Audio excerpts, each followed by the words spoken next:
to the Cougar Tailgate, where BYU fandom lives. Here's your hosts, Jason Shepard and Lauren McLean. What is up, Cougar fans? Welcome back into the Cougar Tailgate. I'm Lauren McLean. As mentioned, it's been an insane week when it comes to BYU sports and honestly just sports all around the country. And not to mention, it was Thanksgiving on Thursday, Shep. What's up? Absolutely. Hello, Lauren. Jason Shepard alongside once again. It has been it's been an interesting week, right? Because you had the holidays with Thanksgiving, as you mentioned, which, by the way, how was your Thanksgiving? Was it good? It was. Listen, as mentioned last week, I don't love turkey. It was just the first time it was just me, my husband. We had one friend come, and my son. Very strange, really. It had a really strange feel, very small, but I made roast instead of turkey, mashed potatoes and gravy. All the other stuff was would pretty. Give the thumbs up on that, but I don't think they'd care. No, but it was different, definitely. But it was good. How was yours? It was good, and you would have loved my Thanksgiving because of the turkey aspect of it. Now, we had turkey, so we went to my mom's, and so they have a new smoker. Well, they've had it for a couple months, yes. But so they were trying to do their very first ever smoked turkey. Now, I've never done that with my smoker, but I was excited. I'm like, oh, great. When they said we're smoking the turkey, we got up at like 5 to do this. I'm like, oh, that sounds great. So we ate at 2 o'clock, okay? They got up at like 5 to do this. We were eating at 2. They said she gave us plenty of time. So we were there. We're waiting. It's, we're like an hour before. They're like, yeah, it looks like it's getting close. Half an hour before dinner. It still looks like it's getting close. It's time to eat. I don't think it's ready. So luckily we had all the other food. We had some ham and, all the other stuff. Yes. Tell me they forgot to turn it on. No. The turkey was cooking, but it still was not to the temperature that is recommended before you eat it. So we were done with all of our food before the turkey was officially done. And then we got to the turkey, and I thought of you. I'm like, this would have been like a Thanksgiving yes. that Lauren would have liked. The turkey was kind of like an afterthought because it took a little bit longer to cook, but it was delicious. Everyone's full, and no one wants to eat the turkey after that anyway, probably, honestly, right? It was like you almost forced yourself to eat the turkey. It was good. It was fun because I had the majority of the day to spend with my family, and then obviously BYU basketball had a game that night. Yes. So we left and dropped the family off at the house, and then I came in and had a BYU basketball game to talk about, which we will talk about later on in the show. But speaking of turkeys, the college football playoff rankings came out this week. Oh, many turkeys in that college football committee, and we're not the only ones saying it. Everybody is saying that, including this morning on College Game Day, Kirk Herbstreit and Reese Davis were going after the committee. In fact, Reese Davis said he defended BYU for not jumping on the chance to be a placeholder for Washington, and he said it will be a complete injustice if BYU goes undefeated and doesn't make the playoff. Yeah, when the rankings came out on Tuesday night, I had actually filled in on Sports Nation earlier that day, so it was Spencer Linton and myself, and we obviously had that discussion on where we thought BYU would be, and I said, look, they're 8th in the AP poll, they're 8th in the coaches poll. I just can't imagine there's going to be such a difference between those two polls and what the first college football playoff rankings are. I said, because of that, I'll say maybe they come in at the worst 10. So that's what I had prepared myself for. And when they came in at number 14, I could not believe it. To the point where when they were releasing the rankings, they did them 5 at a time. So they did 25 through 20. Right. When it got to the 15 through 10, I almost didn't pay attention because I said, "Well, I don't need to pay attention yet because BYU's not going to be here." They'll be top 10. And then when I saw them, I thought, "You've got to be kidding me!" Mm-mm. But what was so interesting, and you brought this up when talking about Reese Davis. Very rarely, especially in today's society, do you have the majority of people agreeing on anything. And in the sports community, specifically in the college football community, it is universally agreed upon that BYU should be significantly higher than 14th. And I think that speaks volumes. It does. And they compare often Cincinnati and BYU because Cincinnati was ranked higher than BYU. For some reason, really, they are so similar in strength of schedule and where they fit in a lot of the different rankings that it just didn't make sense to rank BYU so low. And Reese Davis said the committee might reevaluate because of all the flack they are getting from national media and obviously people around the country. Well, and I hope that's the case because anybody that has watched BYU, and I mean really watched what they've done, not just looked at a box score, not just looked at who they're playing and dismissed it. If you've actually watched what this team has done, there's no way in the world that you can say that they're 14th. Yeah. This is a top 10, at the worst, a top 12 team. And that's really what you're hoping for if you're BYU, because that historically that has meant you have secured yourself a New Year's Six bowl invite. Right. Now, BYU, even if they stay at 14, certainly could still get an at-large. It's just you feel a lot more comfortable about getting that New Year's Six-day bowl if you're top 12 or higher. If you're top 10, you're in. And I think BYU has done more than enough. Now, granted, you have one game on the schedule. You still got to beat San Diego State. Right. I don't think that's going to be a problem. But you still got to win out. Right. And I do believe they'll probably add another game. I don't know who. I don't know when. It just certainly feels like that's kind of a need now. Yes. After getting the ranking, especially now. Absolutely. Definitely. But right now, it's I just can't see this team staying at 14. Whether it's a course correction, whether it's some of these other teams that lost that are ahead of them, maybe BYU jumps up. I don't know how it plays out. But the fact that universally everybody is ripping the committee for where they put BYU, hopefully that bodes well for the Cougars. And I'm pretty sure it was Kirk Herbstreit that said, these guys claim that they've watched BYU, but have they actually watched BYU play if that's where they're putting them? And College Game Day actually did a hypothetical lines against top 13 in the playoff rankings for BYU. Alabama, here's just a couple. Alabama minus 17, Notre Dame minus 2.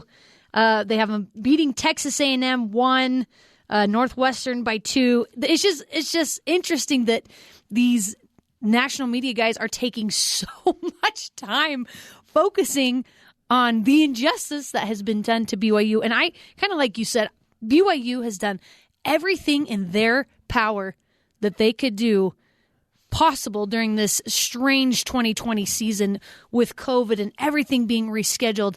They've won almost every single game very handily, and that's the only thing they can do at this point. And not to mention, Zach Wilson was interviewed by BYU Sports Nation this week, and he said, I haven't played one fourth quarter. Basically the entire season. You can imagine if we had our starters in the entire game, really what the difference in the scores would be too, So these guys that are waking up the next morning and just looking at, how much BYU beat the other team by, it would be significantly more if their starters were in. But luckily, Kalani Sitake is a really great guy and, has great sportsmanship. So I just think BYU has done absolutely everything in their power. In fact, Tom Homo said that he reached out to every single athletic director of the 13 teams ahead of them saying, hey, we're open to play. Do you guys want to play? Obviously the ones that had an opening, and they all declined. So they've done everything they can. They absolutely have. And to put it into perspective, Urban Meyer thinks BYU should be ranked higher. And he hates BYU. Here's the deal. I even rarely say his name. I view him as Voldemort. I just don't say the name. But the fact that Urban Meyer, number one, says BYU should be higher and actually calls them BYU lets you know where things... I'm still laughing that you just called him Voldemort. But, yeah, I think that says all you need to know about where they are. And, going back to what you said in terms of hopefully this is something that that the committee can correct. I really hope that that's the case because I think there was we all made it when the rankings came out Tuesday, it felt like, oh my gosh, this is where BYU is going to be, and that they're locked into this. These rankings are going to be updated on Tuesday. Every Tuesday is when these rankings come out. So there are opportunities for BYU to move up. Now, on the other side of things, if the committee wishes, there's obviously a chance BYU could move down, and who wouldn't put it past them at this point? I would certainly hope that with this much focus being on one team, that the committee doesn't dig in their heels to prove they're right, that they actually look at it constructively and say, you know what, let's rethink this. Because the guy that came out, who was the chairman of this and came out as the spokesperson, the guy from Iowa, and his explanation as to why, he mentioned the strength of schedule. He says the strength of schedule was not great, and their best win was against Boise, but they were playing their fourth-string quarterback, which is just ridiculous. That has absolutely nothing to do with their defense giving up 51 points. But anyway, he also mentioned... Kalani said that, didn't he? Exactly. Last time I checked, a quarterback doesn't play defense. Yeah, exactly. But he had mentioned, the fact that Cincinnati, the reason they're so far ahead of BYU is because they're top 20 in both offense and defense. Awesome. Good for the Bearcats. BYU's top 10 in both, okay? Yeah. So they're even better than that. And we're not saying that BYU should be ahead of Cincinnati. That's not what this argument's about.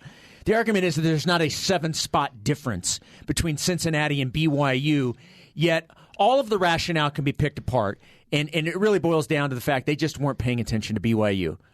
It's really what it boils down to. And you got to love when Kalani went on ESPN this week and said... How fired up was he? That was awesome, wasn't it? So it was a controlled fire, which is even scarier. No, it was fantastic. And he said, we're rooting for Cincinnati. He basically said, what you just said has nothing to do with Cincinnati per se. We want them to do well and giving them all the props possible. It's just like, this is about us. This is about us and where we belong to be, and they're just not where they should be. In my opinion. And BYU still has the next 2 weeks without. Well, that's not true. Not the next 2 weeks. They have one more week, and then they have the game on the 12th against San Diego State. Now, earlier in the year, I thought that playing on the 19th of December was probably not going to happen. I just didn't see it.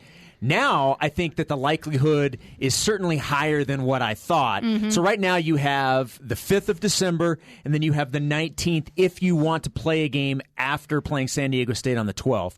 Those are the two games, the two dates where you could possibly have games coming in. I'm really curious where BYU goes to try and find a game. Uh-huh. Because they need one. Not only are you trying to find teams that will certainly help your profile, the other issue you're dealing with, beyond just getting these teams to agree to play out of conference, is the further we get into the season, the more and more games are getting canceled because of COVID. Right. As a matter of fact, you've had multiple games today. Boise State, their game today, it was, San Jose State they were playing. Mm-hmm. That game's been canceled because of issues with COVID with the Broncos. So, that's the other issue.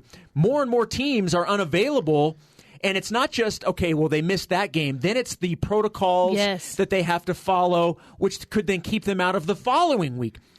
And that's what you're dealing with Cincinnati. There was an opportunity, I would imagine, at least because they had two open dates on the 5th, where maybe BYU and Cincinnati could potentially have a game. Now, I don't think Cincinnati wants any part of that, especially where they came in. Right. They're number happy 7, with where they're at. They don't want to mess with it. Yeah, they don't want to touch that. But because their game this week was postponed because of COVID, next week's game, their availability is now gone because they'll still be in their COVID protocol. So they can't schedule a game then. So that's the other thing BYU's dealing with, not only trying to find a team that has an open date, but that's allowed to play because of COVID. It's so convoluted this year with everything that's going on with the COVID protocol. Really fast. Paul Charrington tweeted this out, which I like. It's a guide for who BYU fans should root for today in college football. Texas Tech over Oklahoma State, Maryland over Indiana, Kentucky over Florida, Clemson over Pitt, Michigan State over Northwestern, Bama over Auburn, Boise, that one's obviously been canceled, LSU, UW to lose, Navy over Memphis, and San Diego State over Colorado. So those are some games for BYU fans to look for in hopes of boosting BYU's strength of schedule or knocking out teams close to them. Does BYU really want UW to lose today? I mean, they are playing Utah, so that's a great point. I'm pretty sure BYU would be rooting for UW today. Who do BYU fans dislike more today? Washington or Utah? That is a toss-up. See, I don't think that had anything to do with UW. Yeah. I think that was a Pac-12 thing. Yeah. I think the Pac-12 is the one that nixed that. I don't think that had anything to do with the teams involved. Yeah, I think you're right. that was a conference issue. I think you're right. All right, when we come back, we'll switch things up, talk a little BYU basketball. BYU basketball back, looking pretty good, 2-0, looking to go 3-0 tonight against UVU. We'll talk about that when we come back. This is Cougar Tailgate.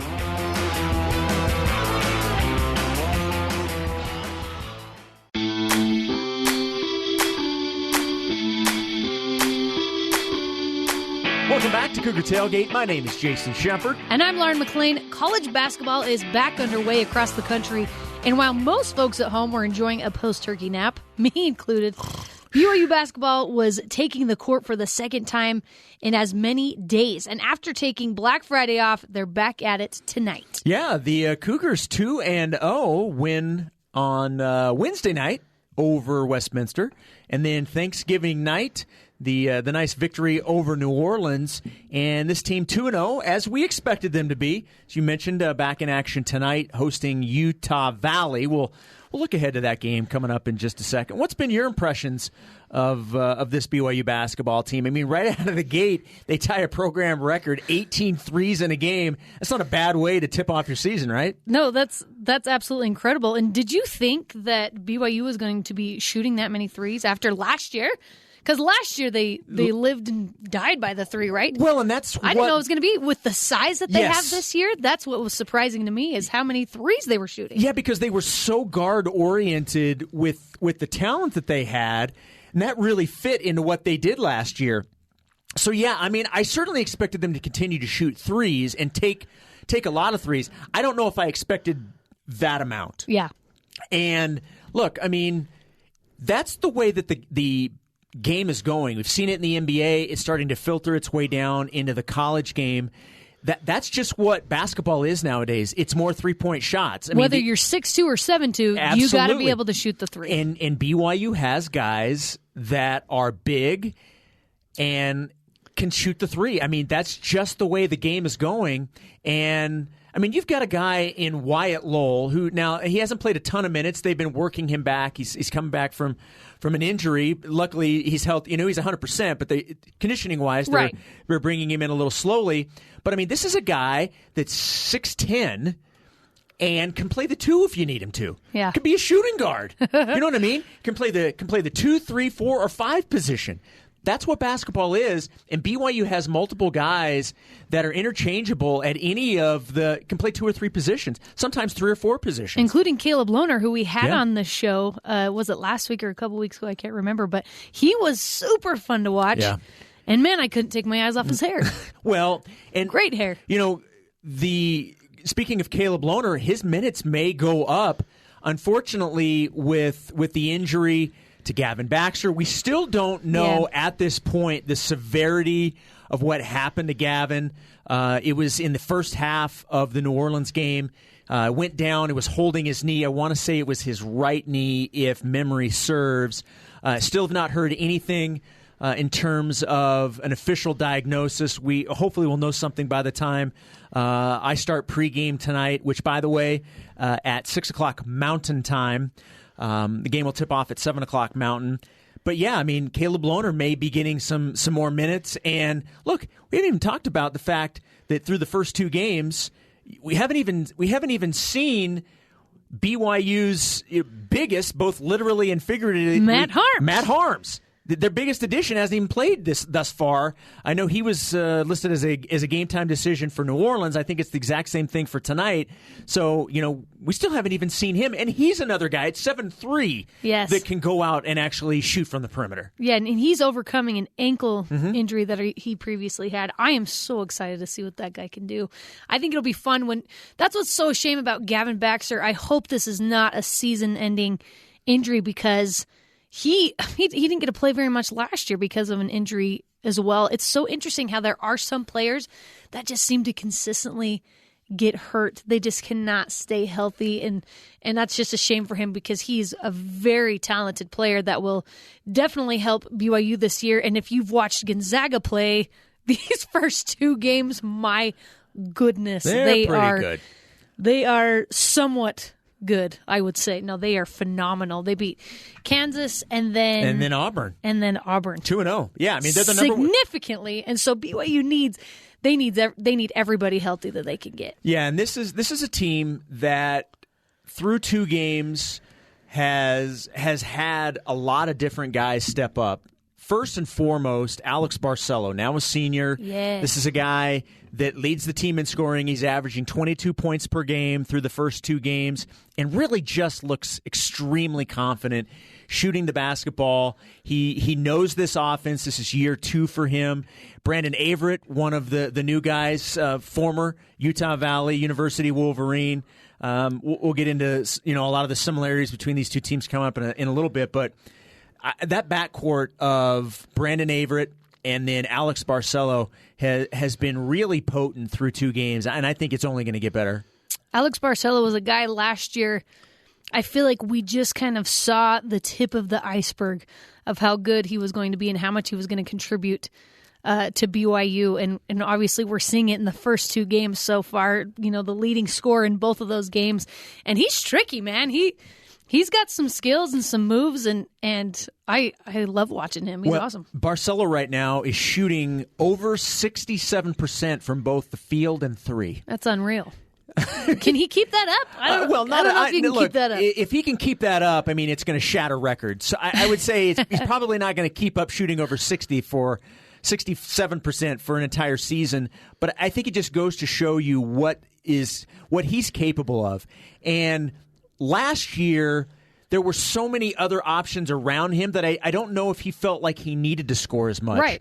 And now, really, he didn't. He didn't. He was able to help facilitate other guys, whether it was Toulson or TJ Haws or Yoli when Yoli came back. But now, he's a team captain. He's the leading scorer. This is a guy that is in position to really lead this team down the road that they want to go to, and that's to the NCAA tournament and then see what happens. He has played phenomenally well over the first 2 games. I would love to hear the pep talk that Mark Pope gave him before the beginning of the season that made him play the way he is, because I'm sure he's requiring a lot from him this year, because Mark Pope, I know, so Yoli Childs practiced with this team during the summer, and he said to Spencer Linton, this team is better than last year, which was an incredible compliment and something, incredible to say, seeing how good BYU was last year.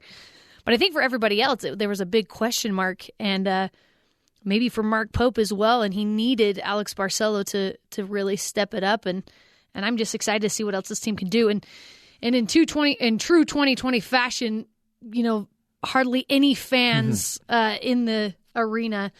Yeah, just family and just really close family and friends. Yes. Well, I guess not friends, just family, sorry. Yeah, and so the BYU's athletic marketing department, made kind of an NBA bubble-like atmosphere that actually looks really cool. I was very impressed just watching it on TV, how similar it was, and it created a good feel. I'm sure the players appreciated it as well. Absolutely. It was actually really impressive what they were able to put together in a short amount of time, and you compared it to an NBA bubble. For anybody that watched the NBA bubble and the postseason, very, very similar to the setup in terms of the way that the court is set up, and then you have the video monitors in the background that have fans, the virtual fans, and you have that lower signage.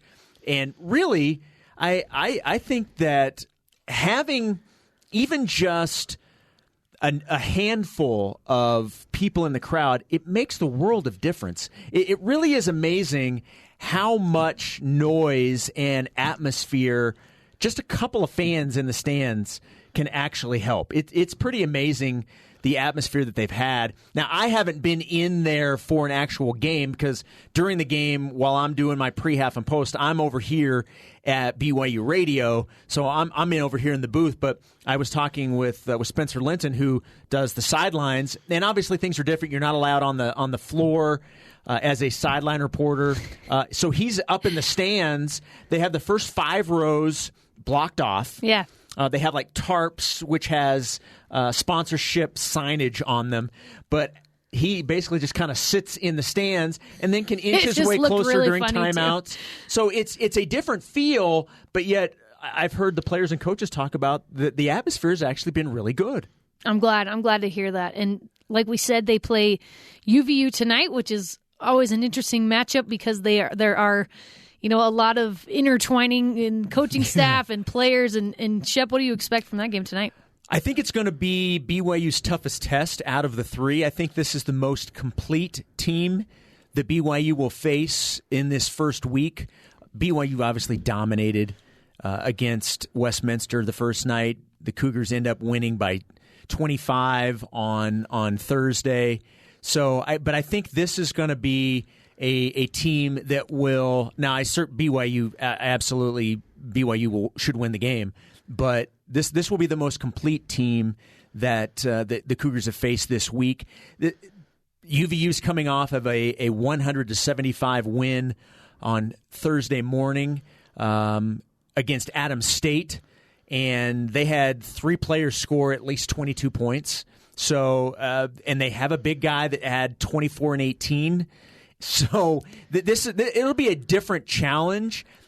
But the way BYU's team is set up, I don't worry about the opponent and what they can bring, because I think BYU, with this roster and the depth, they can adjust to whatever the opposition does. They can go big, they can go small. Oh, yeah. I think that's the benefit of this roster. And I think, to go to a point that you were talking about in terms of, Yoli saying this may be a better team, I think that speaks to that because of the flexibility that they have. Yeah, I think so too. Yeah, they kind of relied heavily on their best players last year. Didn't have nearly as much depth as they do this season. So I'm excited to see what BYU can do against UVU tonight. Like you said, their biggest test so far, and they're rolling, man.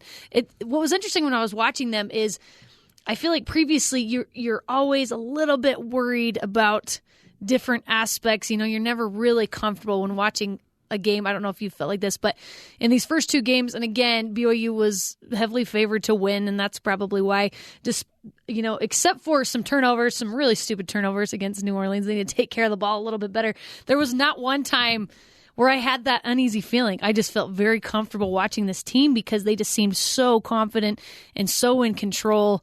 And I love Mark Pope as the head coach and what he's done with the program so far. And got a contract extension this week. Yes, congrats, Mark. Yeah, and I believe it through the 26-27 season, and also announced that he's deferring some of the new money towards the back end of the contract to try and alleviate some of the financial issues that the athletic department is going through right now. So, first of all, congratulations to Coach Pope on getting the extension, but also pretty cool that he was willing to move some of that money towards the end of the contract in order to help out the athletic department.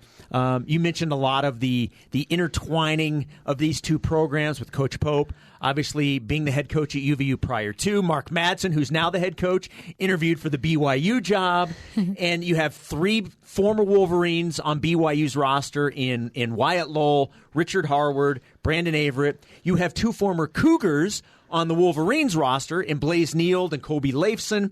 So it's just, and they're 4 miles apart. It's just kind of it's a very unique series. Family reunion. Yeah, it's just a very unique series, which BYU leads, by the way, 3-1. Yes. So this will be the 5th meeting between these 2 teams. Cougars have won 3 out of the previous 4.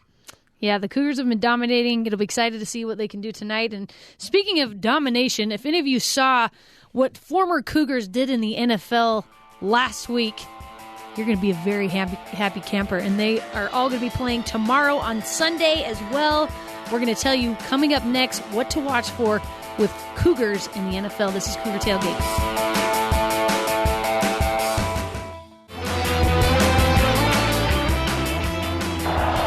Snap forward on a three-step. Loads up. Hit from, oh man, what a sack! Sione Takitaki launching himself. And Corbin Kafusi there to finish him off.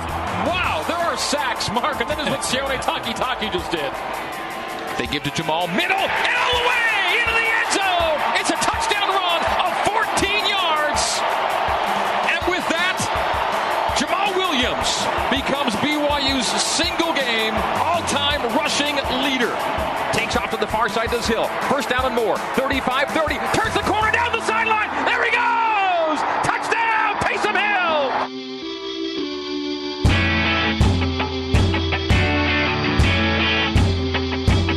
Welcome back to the Cougar Tailgate. I'm Lauren McLean. And I'm Jason Shepard, hearing from the voice of the Cougars, Greg Wrubell. They're calling some plays of former Cougars who are now in the National Football League, and a lot of Cougars in action this weekend. I don't believe that there were any former Cougars that participated in the Thursday games. You had the Texans winning at Detroit 41-25, and then the Washington football team winning in Dallas 41-16. A former foe of BYU, Alex Smith. Yes. Who, love that story. It is a great story. It's an incredible story. I'm so happy for him. To honestly, almost dying after having an infection in the leg, to now, I think the win over Dallas was his third straight start, if memory serves. So it's just remarkable that he's even in the game, let alone actually performing at a high level right now. Yes, and winning games. So my brother-in-law, Colt Sampson, played football for the University of Utah, and he was a tight end, and he talks about Alex Smith just being just a wonderful guy too. Just for how highly recruited he was coming into college, and then how good he was heading into the NFL. He just was a humble, really good guy, which makes you want to root for someone even more when you hear stuff like that. And so I'm really happy for that guy. Such an incredible story. Yeah, there were a lot of former Cougars making big plays last weekend. Just a couple to mention. You had Sione Takitaki, which turned out to be a massive touchdown, and Cleveland absolutely needed it in order to beat the Philadelphia Eagles. You had Sione Takitaki with a pick six. Unfortunately, he was put on the COVID reserve list this week, so I don't believe that he's going to have the opportunity to play tomorrow. You also had Daniel Sorensen and my Super Bowl champion, Kansas City Chiefs. Daniel Sorensen with the essentially it ended the game against the Raiders with an interception that sealed the deal for the Chiefs in Las Vegas against the Raiders. Speaking of the Chiefs, and let's be honest, I kind of want to lead with this. I mean, it is the biggest game of the weekend. You have the Chiefs and the Buccaneers. And the Tampa Bay Buccaneers. Tampa Bay Buccaneers. I was a little torn this past weekend when Tampa Bay lost to the Rams. I'm like, oh no, now we're going to anger Tom Brady, and guess who he's playing next? My Chiefs, and we have to go to Tampa Bay. But look, I'm holding out hope. My 9-1 Chiefs and Daniel Sorensen can get the job done at the Buccaneers. They're certainly the better team right now. Hopefully that translates into a win. But Daniel Sorensen really is one of those good stories that just a guy that goes in, does his job. He's not flashy, but more times than not, he makes plays that help you win a game. Yeah, speaking of humble, good guys that are doing well in the NFL, I feel like that defines Daniel Sorensen. He is so unassuming. You talk to that guy in person, you're like, you don't play in the NFL. Yeah. You're not a football player. I mean, besides his physique, he's obviously a big dude, but he's a balding white guy, and he just, just normal. He's got a great, cute little family, and just a humble guy. So it's so And they just had a new baby.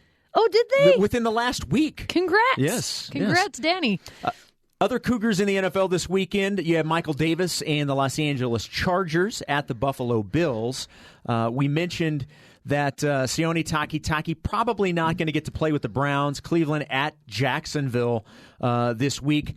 Kyle Van Noy and the Miami Dolphins. Now, they are coming off of a loss last weekend in Denver, but they're on the road in New York taking on the Jets. So you would and Harvey Longy. Yeah, and Harvey Longy. So you have Kyle Van Noy versus Harvey Longy. I would certainly expect KVN to be the one that ends that game feeling pretty good. The Jets just are really not good at 0-10. They are not good. They are not. Speaking of, I mentioned that the Dolphins lost to the Broncos last week. How about your boy Taysom Hill at Denver this weekend, coming off his very first start and his very first victory over the Atlanta Falcons? Can we say this yet again in this segment? Speaking of guys that are great guys with a really good story, Taysom Hill. Oh my goodness, I was holding my breath that entire game last week, watching him, just wanting him to do well so bad, and it took him a minute. It took him a minute to get his feet under him, but he did really well for your first start, only having, 20 completions, something like that, before his very first start in the NFL. Absolutely crazy. So yeah, he gets his second start ever versus the Broncos, and they're coming off a big win. So this will be a fun test. Yeah, this will be a fun one. Obviously, gets a little bit closer to home in Denver. But yeah, I was really impressed with what I saw from Taysom, because there were a lot of people that were still questioning the move by Sean Payton to start him over Jameis Winston.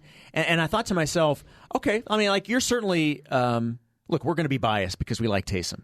And we saw Taysom, we know what Taysom's capable of. So, I mean, look, we're not pretending that we're impartial on this. We want Taysom to do well. But I kept thinking to myself, so you don't think that the head coach, who happens to be an offensive genius, you don't think that since he sees this team every day that he's not going to go with the guy he thinks gives him the best chance to win? You don't think he, of all people, is going to know if Taysom can handle it or not? Come on. If he says Taysom's the starting quarterback, it's probably based on some pretty good knowledge of how things work. You know what I'm talking about? He's not just going to say, "This is a great guy. Let's give him a shot." He's like, "Hey, let's just throw him a bone here. Let's gamble our really good record and this guy's 30. I mean, he needs a shot." No. Yes, I totally agree with you. It's like, come on, people. You don't know better. You're not with this team day in and day out, and you can understand that. You can understand just looking purely at statistics, and they've only seen him be the Swiss Army knife. Right. They've never seen him play quarterback, and Jameis Winston has done a decent job. So you understand, and there were a lot of fans clamoring for Jameis Winston to be the starter as well. But Taysom Hill is just a pure athlete. Like you said, we've seen him play for years now. We know what he's capable of. And he's Captain America. He can do anything, and I was so happy for him. Elsewhere in the NFL, you have the San Francisco 49ers at the LA Rams. So Fred Warner and the Niners in Los Angeles at the brand new SoFi Stadium, which every time I tune into a game that's being played there, it's unbelievably awesome. Next time, I can't wait for whenever it is. I don't know the next time I'll be on a plane flying to Los Angeles, but like, it's right in the flight path landing at LAX, and I'm so excited to fly over and just see what that looks like from like an aerial view of it.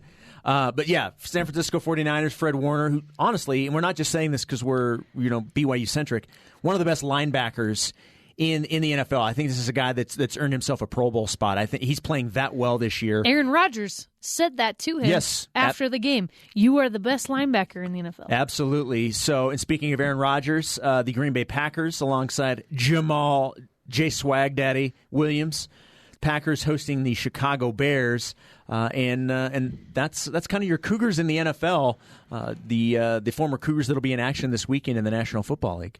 It's so fun to look at what these guys are doing in the NFL at a national level, and they're like some of the best on their team. These aren't just guys on the roster that see some plays on the field here and there.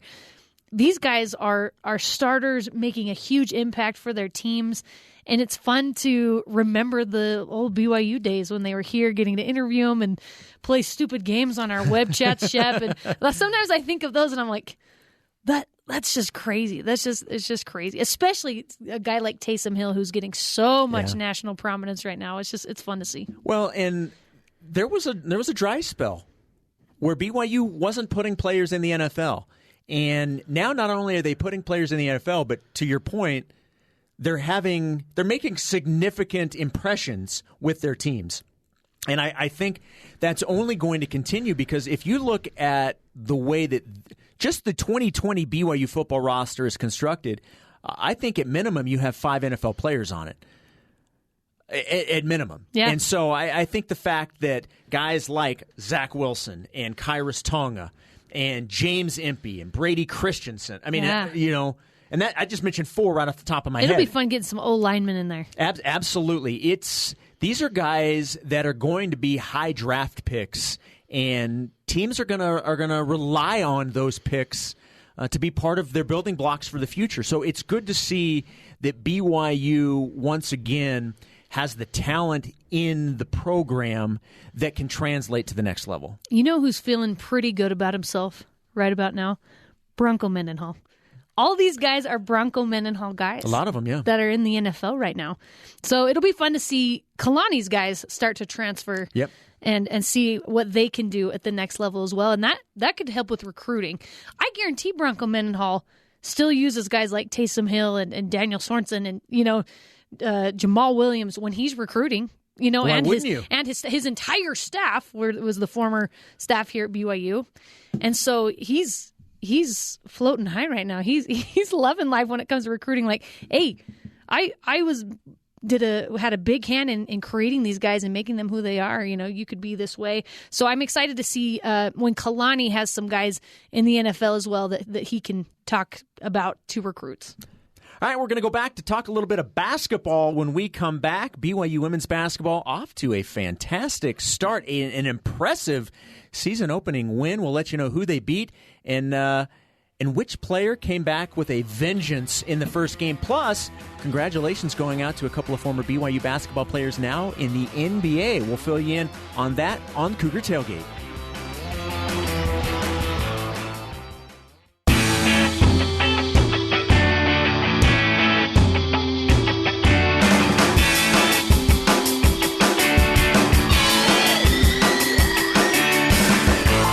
Welcome back, everybody, to the Cougar Tailgate. My name is Jason Shepard. And I'm Lauren McLean. We got a bit of some breaking news. BYU is playing Washington. What? Tonight. What? In women's basketball. Oh, I see what you did there. Which isn't insignificant because women's basketball beat LSU last night 67-51. Including a 30-point performance by Shaylee Gonzalez, who is coming back from an ACL injury. Yeah, the bionic woman. She was fantastic last night. Former freshman WCC Player of the Year and had to sit out last year after the ACL. I know that was devastating for her, but Jeff Judkins had his weekly Zoom press conference this week and was talking with the media, and obviously he's thrilled to have Shaylee back and what she means. But this team in general, Juddy said it's probably the deepest team he's had in a really, really long time. One of the deepest he's ever had, and really likes the prospects of what this team can do. And this was going to be a really big test for them right out of the gate to play LSU the first night, and then back-to-back you're playing then a Pac-12 team in Washington, as you mentioned tonight. And the fact that they came out and played as well as they did last night, not just from the offensive side, but the way they played defensively, that's a really nice win for Jeff Judkins and BYU men's basketball right out of the gate. And you have Shaylee's vlogging buddy, Paisley. It's Paisley Harding now. Yes. Congratulations. And we to did them. ask her on that, by the way. In her jersey is Harding on the back. She says if you want to say Johnson Harding, you can, but it's going to be Paisley Harding on the jersey. Well, bless her. Because sometimes it's really hard to continuously say those hyphenated names over and over again. And it has to be really difficult for Juddy, because Juddy is not the best with names, and this is by his own admission. Yeah. He's just not great with names. So the fact that his players get married and their names change, that I feel bad for Juddy. Oh, I'm sure he just calls them by their previous names. Or nicknames or whatever he wants to come up with. We love Juddy. He's my Juddy buddy. Oh, he's the best. So Paisley had 13 points. Speaking of Juddy, he said, I remember him saying a handful of years ago that, and this is not an announcement that he's retiring by any means, but he said he will not retire until that freshman class becomes seniors. And it was Shaylee Gonzalez's class. because he was so excited to see. He was so excited about the talent that he was bringing in, and he kept saying, "This is going to be one of the best teams that I have ever coached." And so here it is coming to fruition. We'll see what they can do the rest of the season, but that was definitely a good start. Yes, against LSU, whether you're ranked or not. Yeah. It's LSU. And Washington, again, whether they're ranked or not, it's Washington. So they're starting off with a strong schedule. Here we go. Let's go. That's what you want to do. Right out of the gate, test yourself. See where you stand. And at least through the first game, BYU women's basketball looking pretty good. So we mentioned that there were a couple of former Cougar basketball players who are now in the NBA. And we'll start with Yoli Childs. Yoli didn't get drafted, and I think there were a lot of us that thought maybe towards the end of the second round he may get drafted, ultimately went undrafted, and then it took a couple of days for him to decide where he was going to sign, because there were a lot of, our understanding, at least based off of reports on social media, was there were about 4 or 5 teams after the draft was over that were interested in signing Yoli. So it took him a couple of days to kind of weed through there and look at rosters and see where the best fit was. Ultimately, he decided to sign with the Washington Wizards. Yes, and then you have Jake Toolson, who signed with the Utah Jazz. Yeah.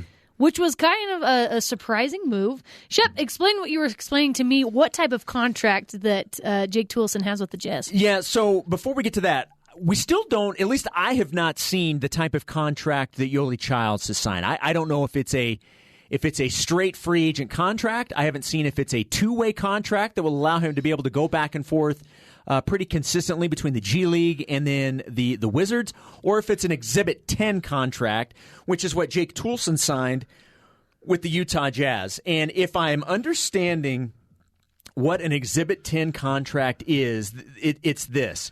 So you sign an Exhibit 10 contract, which basically means you're signing for the veterans minimum, but what you're signing up to do is essentially a training camp invite to see if you can make the NBA club. So your original contract you sign is veterans minimum. That would then kick in if the Jazz decide to put him on the roster. If they decide to waive him and put him in the G League with the Salt Lake City Stars, I believe that contract then reverts to a G League contract, but the benefit would be an Exhibit 10 also comes with a guaranteed bonus of up to $50,000. So if he doesn't get the veteran minimum, he gets the up to $50,000 guaranteed bonus plus whatever the G League contract is. Okay. So if I'm understanding it correctly, I think that's correct. I think that's what he signed. Obviously, the hope is that he gets into training camp and he shoots the lights out because he's a sharpshooter. We all saw that at BYU. And, the Jazz do have an open spot. They made a trade yesterday sending Rajon Tucker and a second-round pick to the Cavs. So that made the Jazz roster at 14. So it does give them an open roster spot because you can have 15 active players. So, we'll see. It would be awesome to have a guy like that on the roster. But the good news is that regardless, he's going to be paid to play basketball. Yes. And I'm sure he's extremely happy about that. And he's a great size. He has a good size. Bigger guard. Yeah, he's a bigger guard. I think he's 6'5", and a versatile guy, and so we'll see what he can do. I'm really excited for Yoli. I didn't expect him to get drafted, honestly. I didn't. But I think he can make an impact in the NBA and on a team. He's a very talented guy, and I didn't expect him to get drafted just because he kind of flies under the radar. I don't know. He's not. He's just not someone you think of when you think of some of the biggest draft picks. So I'm excited to see what Yoli can do. I feel like it's time for BYU to have a guy in the NBA, and that's a little harder than the NFL because obviously there's a lot more players that get a roster play. Spots. Yes, way fewer roster spots. There's different body shapes and sizes and everything that goes into the NFL, which I love. NBA is a lot more specific at what they're looking for. Really a lot harder to fit that mold. So, but it'd be really nice to have a guy in the NBA that's a BYU guy and see what he could do. Yeah, for Yoli, his length, I think, is going to help him. His ability to rebound is going to help him. Because when you're transitioning from college basketball to the NBA, it's different than the NFL. If you have one skill that translates to the NBA game, you can earn a roster spot off of that. If you come in and you are an NBA rebounder, there's a spot for you on a roster. If that's all you can do, if you can come in and get a team rebounds, and which ultimately end up turning into more possessions and then more points, that's something that can put you on the roster for just one skill. He can certainly do that. But I know he spent a lot of time in the offseason and even a lot of time prior to coming back for his senior season trying to stretch out his shot. And because that's one of the things that the NBA scouts were telling him was, we know what you can do around the basket. We know you can score. What we need to see is that you can be one of those bigs that can shoot from the perimeter, because that's something that was lacking earlier in his career. And I think he improved on that last year, and I think he continued to try and work on that in the offseason. So if he can do that and then add that as an NBA skill, I think he has a pretty good shot at making a roster. And he obviously picked Washington for a reason.